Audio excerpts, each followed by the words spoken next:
நீ வேற அவன் வேற கிடையாது. எல்லாரையும் நீங்க இறைவனாக பார்க்கும்போது அகங்காரம் வராது, பொறாமை குணம் வராது, பிறருக்கு கொடுத்து உதவணும், நீங்க காயப்படுத்த மாட்டீங்க, வேதனைப்படுத்த மாட்டீங்க, சப்போர்ட் பண்ணுவீங்க. எதனால வருது இந்த குவாலிட்டி எல்லாம்?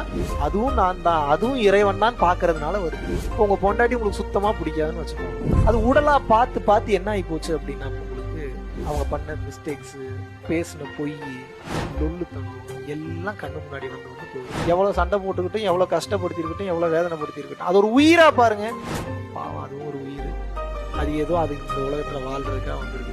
நம்மளால முடிஞ்ச சப்போர்ட் எதுவும் ஒன்று சரி விட்டு கொடுத்து போவோன்ற தண்ணி எங்க இருந்து வந்து இந்த பக்கம் உயிரா பார்த்ததுனால அந்த பக்குவம் வந்தது, இல்லன்னா வராது. நீங்கள் வாசி யோகமோ பரம்பொருள் யோகமோ கிரியா யோகமோ செய்து அழியாத கர்ம வினைகள். ஒரு உயிரை உயிராக பார்த்து நீங்கள் கண் கலங்குவதன் காரணமாக மொத்தத்தையும் இறைவன் அழிச்சிருக்கான்.